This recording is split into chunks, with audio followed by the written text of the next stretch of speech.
ಒಂದಷ್ಟು ಶೋಗಳ ಸಂಖ್ಯೆ ಕಮ್ಮಿ ಆಗಿದೆ ಡೆವಿಲ್ ವಿಚಾರದಲ್ಲಿ, ಆದ್ರೂ ಸಹ ಶೂಟಿಂಗ್ ಕಂಪ್ಲೀಟ್ ಆಗಿ ರಿಲೀಸ್ ಆಗುವ ತನಕ ನಟ ದರ್ಶನ್ ಅವರ ಜೀವನದಲ್ಲಿ ಏನೆಲ್ಲ ಆಯಿತು, ಈ ಒಂದು ಸಂದರ್ಶನದಲ್ಲಿ ಸಾಕಷ್ಟು ವಿಚಾರಗಳ ಬಗ್ಗೆ ವಿಜಯಲಕ್ಷ್ಮಿ ದರ್ಶನ್ ಮಾತನಾಡಿದ್ದಾರೆ. ಸಾಕಷ್ಟು ಪ್ರಶ್ನೆಗಳಿಗೆ ಈ ಸಂದರ್ಶನದಲ್ಲಿ ಉತ್ತರವನ್ನ ಕೊಟ್ಟಿದ್ದಾರೆ. ಡೆವಿಲ್ ಸಿನಿಮಾ ಆರಂಭ ಆದಾಗಿನಿಂದ ಬಿಡುಗಡೆ ಆಗುವ ತನಕ, ಬಿಡುಗಡೆ ಆದ ಮೇಲೂ ಸಹ ಸಾಕಷ್ಟು ರೀತಿಯ ಸಮಸ್ಯೆಗಳನ್ನ ಎದುರಿಸಿದಂತೂ ನಿಜ. ದರ್ಶನ್ ಅವರು ಹೊರಗಡೆ ಬಂದಾದ್ಮೇಲೆ ಎಲ್ಲರೂ ಕೂಡ ಅನ್ಕೊಂಡಿದ್ರು ನಟ ದರ್ಶನ್ ಅವರಿಗೆ ಬೆನ್ನು ನೋವಿನ ಆಪರೇಷನ್ ಆಗುತ್ತೆ. ಏನ್ ಹೇಳಿದ್ದಾರೆ ವಿಜಯಲಕ್ಷ್ಮಿ ಅವರು ಈ ವಿಚಾರದ ಬಗ್ಗೆ ಅನ್ನೋದನ್ನ ನಾವು ನೋಡೋದಾದ್ರೆ, ನೋವನ್ನ ತಡೆದುಕೊಳ್ಳೋದಕ್ಕೆ ಅಂತಾನೆ ವಾರದಲ್ಲಿ 1 ರಿಂದ 2 ದಿನ ಅವರು ಹೈ ಡೋಸೇಜ್ ಇರುವಂತಹ ಮಾತ್ರೆಗಳನ್ನ ಸಹ ಸೇವಿಸ್ತಾ ಇದ್ರು. ಹಾಯ್ ಎಲ್ರಿಗೂ ನಮಸ್ಕಾರ, ನೀವು ನೋಡ್ತಾ ಇದ್ರ ಸ್ಪೀಡ್ ಪ್ಲಸ್ ಕರ್ನಾಟಕ. ನಾನು ನಿಮ್ಮ ಮಂಜುಗೌಡ. 11ನೇ ತಾರೀಕು ಡೆವಿಲ್ ಸಿನಿಮಾ ರಿಲೀಸ್ ಆಯಿತು. ಇವತ್ತು 16, ಆಲ್ಮೋಸ್ಟ್ 5 ದಿನ ಆಗೋಯಿತು ಡೆವಿಲ್ ಸಿನಿಮಾ ರಿಲೀಸ್ ಆಗಿ. ಸಿನಿಮಾ ಸಾಕಷ್ಟು ಕಡೆಗಳಲ್ಲಿ ಉತ್ತಮವಾದಂತಹ ಕಲೆಕ್ಷನನ್ನು ಮಾಡಿಕೊಳ್ಳುವ ಮೂಲಕ, ಒಂದಷ್ಟು ಕಡೆಗಳಲ್ಲಿ ಉತ್ತಮವಾದಂತಹ ಪ್ರದರ್ಶನವನ್ನು ಮಾಡಿಕೊಳ್ಳುವ ಮೂಲಕ ಕರ್ನಾಟಕದಲ್ಲಿ ಯಶಸ್ವಿಯಾಗಿ ರನ್ ಆಗ್ತಾ ಇದೆ ಅಂತ ಹೇಳ್ಬೋದು. ಒಂದಷ್ಟು ಶೋಗಳ ಸಂಖ್ಯೆ ಕಮ್ಮಿ ಆಗಿದೆ ಡೆವಿಲ್ ವಿಚಾರದಲ್ಲಿ, ಆದರೂ ಸಹ ಇನ್ನೊಂದಷ್ಟು ಶೋಗಳು ಇರುವ ಕಾರಣಕ್ಕೆ ಡೆವಿಲ್ ಚಿತ್ರ ಕರ್ನಾಟಕದಾದ್ಯಂತ ಸಕ್ಸಸ್ಫುಲಿ ರನ್ ಆಗ್ತಾ ಇದೆ. ಈ ಡೆವಿಲ್ ಸಿನಿಮಾ ಆರಂಭ ಆದಾಗಿನಿಂದ ಶೂಟಿಂಗ್ ಕಂಪ್ಲೀಟ್ ಆಗಿ ರಿಲೀಸ್ ಆಗುವ ತನಕ ನಟ ದರ್ಶನ್ ಅವರ ಜೀವನದಲ್ಲಿ ಏನೆಲ್ಲ ಆಯಿತು, ಯಾವೆಲ್ಲ ಬದಲಾವಣೆಗಳಾಯಿತು, ಏನೆಲ್ಲ ಆಕ್ಸಿಡೆಂಟ್ಗಳಾಯಿತು, ಅಂದರೆ ಯಾವೆಲ್ಲ ರೀತಿಯ ಆಘಾತಗಳನ್ನು ಅನುಭವಿಸುವುದರ ಮೂಲಕ ಜೀವನದಲ್ಲಿ ಅವರು ಯಾವ ರೀತಿಯ ಸಿಚುವೇಶನ್ನಲ್ಲಿ ಇವತ್ತು ಇದ್ದಾರೆ ಅನ್ನೋದನ್ನು ನೀವೆಲ್ಲರೂ ಕೂಡ ನೋಡ್ತಾ ಇದ್ದೀರಾ. ಆದರೆ ಸೆಕೆಂಡ್ ಟೈಮ್ ನಟ ದರ್ಶನ್ ಅವರ ಜೀವನದಲ್ಲಿ, ಅಂದರೆ ಒಂದು ಚಿತ್ರದ ಪ್ರಮೋಷನ್ಗೆ ಅವರು ಇಲ್ಲದೇ ಇರುವಂತಹ ಸಿಚುವೇಶನ್ ನಿರ್ಮಾಣ ಆಗಿರೋದು ಇದು ಸೆಕೆಂಡ್ ಟೈಮ್. ಈ ಹಿಂದೆ ಸಾರಥಿ ಚಿತ್ರದ ಬಿಡುಗಡೆ ಸಂದರ್ಭದಲ್ಲೂ ಸಹ ಇಂಥದ್ದೇ ಪರಿಸ್ಥಿತಿಯನ್ನು ನಟ ದರ್ಶನ್ ಅವರು ಎದುರಿಸಿದ್ರು. ಈಗ ಡೆವಿಲ್ ಚಿತ್ರದ ಬಿಡುಗಡೆ ಸಂದರ್ಭದಲ್ಲೂ ಸಹ ಅಂಥದ್ದೇ ಸಿಚುವೇಶನನ್ನು ಎದುರಿಸಿದ್ದಾರೆ ನಟ ದರ್ಶನ್. ಸೊ ನಟ ದರ್ಶನ್ ಅವರ ಈ ಸಿನಿ ಜೀವನಕ್ಕೆ ಆಲ್ಮೋಸ್ಟ್ 25 ವರ್ಷ ತುಂಬಿ ಮುಂದಕ್ಕೆ ಸಾಗ್ತಾ ಇದೆ. ಈ 25 ವರ್ಷದ ನಟ ದರ್ಶನ್ ಅವರ ಸಿನಿ ಜೀವನದಲ್ಲಿ ಒಮ್ಮೆ ಕೂಡ, ಒಂದು ಬಾರಿ ಕೂಡ ಅವರ ಪತ್ನಿ ಯಾವುದೋ ಒಂದು ಚಿತ್ರಕ್ಕೆ ಒಂದು ಪ್ರಮೋಷನ್ಸನ್ನು ಮಾಡೋದು, ಚಿತ್ರದ ಸಲುವಾಗಿ ಕಾಣಿಸ್ಕೊಳ್ಳೋದು, ಇಂಟರ್ವ್ಯೂಗಳನ್ನು ಕೊಡೋದು, ಸ್ಟೇಜ್ ಶೋಗಳಲ್ಲಿ ಕಾಣಿಸ್ಕೊಳ್ಳೋದು, ಈ ರೀತಿ ಸಾಕಷ್ಟು ಕಾಣಿಸಿಕೊಂಡಿದ್ದು ಇಲ್ಲವೇ ಇಲ್ಲ ಅಂತ ಹೇಳ್ಬೋದು. ಸ್ಟೇಜ್ ಶೋಗಳಲ್ಲಿ ಕಾಣಿಸ್ಕೊಂಡಿದ್ರು ಸಹ ಅವರು ಮಾತನಾಡಿದ್ದು ತೀರಾ ಕಮ್ಮಿ.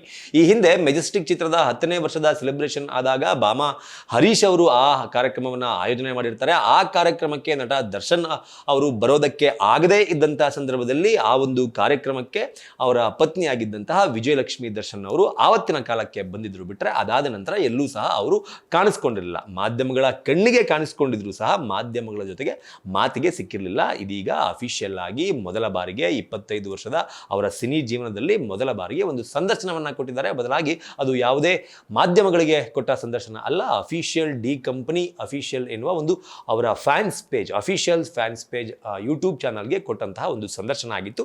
ಈ ಸಂದರ್ಶನವನ್ನು ಮಾಡಿದಂಥವರು ಡೆವಿಲ್ ಚಿತ್ರದ ನಾಯಕಿ ರಚನಾ ರೈ. ಈ ಒಂದು ಸಂದರ್ಶನದಲ್ಲಿ ಸಾಕಷ್ಟು ವಿಚಾರಗಳ ಬಗ್ಗೆ ವಿಜಯಲಕ್ಷ್ಮಿ ದರ್ಶನ್ ಮಾತನಾಡಿದ್ದಾರೆ.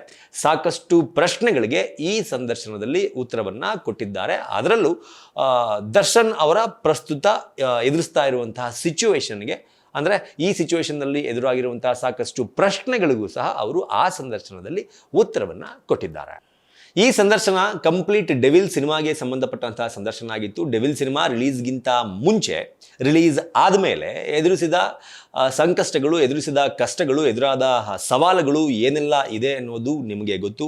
ಡೆವಿಲ್ ಸಿನಿಮಾ ಅನೌನ್ಸ್ ಆಗುತ್ತೆ, ಅನೌನ್ಸ್ ಆಗಿ ಶೂಟಿಂಗ್ ಸ್ಟಾರ್ಟ್ ಆಗುತ್ತೆ. ಶೂಟಿಂಗ್ ಅರ್ಧ ಮುಗಿದಿದ್ದ ಸಂದರ್ಭದಲ್ಲಿ ನಟ ದರ್ಶನ್ ಅವರು ರೇಣುಕಾಸ್ವಾಮಿ ಕೊಲೆ ಪ್ರಕರಣದಲ್ಲಿ ಅರೆಸ್ಟ್ ಆಗ್ತಾರೆ, ಜೈಲಿಗೆ ಹೋಗ್ತಾರೆ. ಜೈಲಿಂದ ಬೆನ್ನು ನೋವಿನ ಕಾರಣವನ್ನು ಕೊಟ್ಟು ಮತ್ತೆ ಹೊರಗಡೆ ಬರ್ತಾರೆ. ಜೈಲಿನ ಒಳಗಡೆ ಕೂಡ ಅವರ ಕೈನಲ್ಲಿ ಒಂದು ಕಾಫಿ ಮಗ್, ಸಿಗರೇಟ್ ಇದ್ದಂತಹ ಫೋಟೋ ಕೂಡ ವೈರಲ್ ಆಗಿ ಅದು ಕೂಡ ಒಂದು ದೊಡ್ಡ ಸುದ್ದಿ ಆಗುತ್ತೆ. ಅದಾದ ನಂತರ ಮತ್ತೆ ಜೈಲಿನಿಂದ ಹೊರಗಡೆ ಬಂದು ಮತ್ತೆ ಶೂಟಿಂಗ್ನಲ್ಲಿ ಭಾಗವಹಿಸ್ತಾರೆ. ಬೆನ್ನು ನೋವು ಶೂಟಿಂಗ್ನಲ್ಲೂ ಕೂಡ ಅವರನ್ನು ಕಾಡಿದ್ದು ಸಾಕಷ್ಟು ವಿಡಿಯೋಗಳಲ್ಲಿ ನೀವು ನೋಡಿರ್ತೀರಿ. ಈ ರೀತಿ ಸಾಕಷ್ಟು ಸವಾಲುಗಳನ್ನು ಡೆವಿಲ್ ಸಿನಿಮಾ ಶೂಟಿಂಗ್ ಕಂಪ್ಲೀಟ್ ಆಗೋದಕ್ಕಿಂತ ಮುಂಚೆ ಎದುರಿಸ್ಕೊಳ್ತಾ ಬಂತು. ಇನ್ನೇನು ಶೂಟಿಂಗ್ ಕಂಪ್ಲೀಟ್ ಆಯಿತು, ರಿಲೀಸ್ ಆಗಬೇಕು ಎನ್ನುವಂಥ ಸಂದರ್ಭದಲ್ಲಿ ಡೆವಿಲ್ ಸಿನಿಮಾ ಚೆನ್ನಾಗಿಲ್ವಂತೆ, ಹಾಡುಗಳು ಚೆನ್ನಾಗಿಲ್ಲ, ಡೆವಿಲ್ ಸಿನಿಮಾನ ಕೊಂಡುಕೊಳ್ಳೋದಕ್ಕೆ ಯಾವ ಡಿಸ್ಟ್ರಿಬ್ಯೂಟರ್ ಸಹ ಮುಂದೆ ಬರ್ತಿಲ್ಲ, ಈ ರೀತಿ ಸವಾಲುಗಳನ್ನು, ಅಂದರೆ ಡೆವಿಲ್ ಸಿನಿಮಾ ಆರಂಭ ಆದಾಗಿನಿಂದ ಬಿಡುಗಡೆ ಆಗುವ ತನಕ, ಬಿಡುಗಡೆ ಆದ ಮೇಲೂ ಸಹ ಸಾಕಷ್ಟು ರೀತಿಯ ಸಮಸ್ಯೆಗಳನ್ನು ಎದುರಿಸಿದ್ದಂತೂ ನಿಜ. ಸೊ ಎಲ್ಲ ಕಷ್ಟಗಳನ್ನು ಮೆಟ್ಟಿ ನಿಲ್ಲುವ ಒಂದು ಸಿಚುವೇಶನ್ ನಟ ದರ್ಶನ್ ಅವರ ಜೀವನದಲ್ಲಿ ಕ್ರಿಯೇಟ್ ಆಗಲೇ ಇಲ್ಲ. ಯಾಕಪ್ಪ ಅಂತಂದರೆ ಅವರಿಗೆ ಬೇಲ್ ಸಿಗಲಿಲ್ಲ. ಅವರು ಇವತ್ತಿಗೂ ಸಹ ಪರಪ್ಪನ ಅಗ್ರಹಾರ ಜೈಲಿನಲ್ಲಿ ಕಾಲವನ್ನು ಕಳೆಯುವಂತಹ ಸ್ಥಿತಿ ನಿರ್ಮಾಣ ಆಗಿದೆ. ಅವರ ಆ ಜಾಗವನ್ನು ಸಕ್ಸಸ್ಫುಲ್ ಆಗಿ ತುಂಬಿದಂತಹ ವಿಜಯಲಕ್ಷ್ಮಿ ದರ್ಶನ್ ಅವರು ಡೆವಿಲ್ ಸಿನಿಮಾಗೆ ಏನೆಲ್ಲ ಬೇಕೋ ಎಲ್ಲವನ್ನೂ ಸಹ ದಾರೆ ಎರೆಯುವ ಮೂಲಕ ಆ ಚಿತ್ರದ ಸಕ್ಸಸ್ಗಾಗಿ ಯಾವೆಲ್ಲ ರೀತಿಯ ಕಷ್ಟವನ್ನು ಪಟ್ಟಿದ್ರು ಅನ್ನೋದನ್ನು ಸಹ ನೀವು ನೋಡಿದ್ದೀರಾ. ಫ್ಯಾನ್ಸ್ಗಳ ಮೀಟ್ ಮಾಡಿದ್ರು, ಫಸ್ಟ್ ಡೇ ಫಸ್ಟ್ ಶೋಗೆ ಫ್ಯಾನ್ಸ್ಗಳ ಜೊತೆಗೆ ಮೇನ್ ಥಿಯೇಟರ್ಗೆ ಸಿನಿಮಾ ನೋಡೋದಕ್ಕೆ ಬಂದರು, ಸಾಕಷ್ಟು ಸಿನಿಮಾದ ಈವೆಂಟ್ಗಳಲ್ಲಿ ಕಾಣಿಸ್ಕೊಂಡು ಮಾತನಾಡಿದ್ರು. ಅದರ ಜೊತೆಗೆ ಈಗ 25 ವರ್ಷದ ದರ್ಶನ್ ಅವರ ಸಿನಿ ಜೀವನದಲ್ಲಿ ಮೊದಲ ಬಾರಿಗೆ ಅವರ ಪತ್ನಿ ವಿಜಯಲಕ್ಷ್ಮಿ ಅವರು ಇಷ್ಟೊಂದು ಸುದೀರ್ಘವಾದಂತಹ ಸಂದರ್ಶನವನ್ನು ಸಹ ಕೊಟ್ಟರು. ಇವೆಲ್ಲವನ್ನ ಸಹ ಮಾಡಿದ್ದು ಅವರು ಡೆವಿಲ್ ಸಿನಿಮಾಗೋಸ್ಕರ. ಸೊ ಡೆವಿಲ್ ಸಿನಿಮಾಗಾಗಿ ಇಷ್ಟೆಲ್ಲ ಮಾಡಿರುವಂತಹ ವಿಜಯಲಕ್ಷ್ಮಿ ದರ್ಶನ್ ಅವರು ಇನ್ನೇನು ಈ ವೀಕ್ ಮುಗಿಯುವಷ್ಟರಲ್ಲಿ ಆಲ್ಮೋಸ್ಟ್ ಒಂದಷ್ಟು ಜಾಗಗಳಿಗೆ ವಿಸಿಟ್ ಮಾಡುವ ಮೂಲಕ ಡೆವಿಲ್ ಚಿತ್ರದ ಪ್ರಮೋಷನನ್ನು ಆಯಾ ಜಿಲ್ಲೆಗಳಲ್ಲಿ ಮಾಡಬೇಕು ಅಂತ ಒಂದಷ್ಟು ರೂಟ್ ಮ್ಯಾಪನ್ನು ಸಹ ಹಾಕಿಕೊಂಡಿದ್ದಾರೆ ಅನ್ನೋದು ಗೊತ್ತಾಗ್ತದೆ. ಇನ್ನೇನು ಅದನ್ನು ಕೂಡ ಸ್ಟಾರ್ಟ್ ಮಾಡ್ತಾರೆ. ಸೊ ಈ ಸಂದರ್ಶನದಲ್ಲಿ ನಾನು ಆರಂಭದಲ್ಲಿ ಹೇಳ್ದಂಗೆ ನಟ ದರ್ಶನ್ ಅವರು ಪ್ರಸ್ತುತ ಎದುರಿಸ್ತಾ ಇರುವಂತಹ ಸಾಕಷ್ಟು ಸಮಸ್ಯೆಗಳು ಹಾಗೂ ಮಾಧ್ಯಮಗಳಲ್ಲಿ ಜನರ ತಲೆಯಲ್ಲಿ, ಅಭಿಮಾನಿಗಳ ತಲೆಯಲ್ಲಿ ಇದ್ದಂಥ ಸಾಕಷ್ಟು ಪ್ರಶ್ನೆಗಳಿಗೆ ಆ ಸಂದರ್ಶನದಲ್ಲಿ ವಿಜಯಲಕ್ಷ್ಮಿ ದರ್ಶನ್ ಅವರು ಉತ್ತರವನ್ನು ಕೊಟ್ಟಿದ್ದಾರೆ. ಅದರಲ್ಲಿ ಎಸ್ಪೆಷಲಿ ಮೇನ್ ಇದ್ದಂಥದ್ದು ಏನಪ್ಪ ಅಂತಂದರೆ ನಟ ದರ್ಶನ್ ಅವರ ಬೆನ್ನು ನೋವಿನ ವಿಚಾರ. ಈ ವಿಚಾರವಾಗಿ ಸಾಕಷ್ಟು ಜನ, ಅಂದರೆ ಡೆವಿಲ್ ಸಿನಿಮಾಗೆ ಸಂಬಂಧಪಟ್ಟಂತಹ ಟೆಕ್ನಿಷಿಯನ್ಗಳು ಈಗ ಆಲ್ರೆಡಿ ಒಂದಷ್ಟು ಮಾಧ್ಯಮಗಳಲ್ಲಿ ಮಾತನಾಡಿದ್ದಾರೆ. ಆದರೆ ನಿಜವಾದ ಕಾರಣ ಯಾರಿಗೆ ಗೊತ್ತಿರಬಹುದು ಅಂತ ಎಲ್ರಿಗೂ ಸಹ ಗೊತ್ತು. ಯಾಕೆ ಅಂತಂದರೆ ಯಾವುದೇ ವ್ಯಕ್ತಿಗೆ ಸಂಬಂಧಪಟ್ಟಂತಹ ಯಾವುದೇ ವ್ಯಕ್ತಿ ಆಗಿರ್ಬೋದು, ಆ ವ್ಯಕ್ತಿಗೆ ಸಂಬಂಧಪಟ್ಟಂತಹ ವಿಚಾರಗಳು ಮನೆಯವರಿಗೆ ಬಿಟ್ಟರೆ ಅದಕ್ಕಿಂತ ಹೆಚ್ಚಾಗಿ ಹೊರಗಡೆಯ ಪ್ರಪಂಚಕ್ಕೆ ಜಾಸ್ತಿ ಗೊತ್ತಿರೋದಕ್ಕೆ ಸಾಧ್ಯವೇ ಇಲ್ಲ. ಆ ನಿಟ್ಟಿನಲ್ಲಿ ನೋಡೋದಾದರೆ ನಾನಾಗಲೇ ಹೇಳ್ದಂಗೆ ಬೆನ್ನು ನೋವಿನ ವಿಚಾರ ಸಾಕಷ್ಟು ಚರ್ಚೆ ಆಗಿತ್ತು.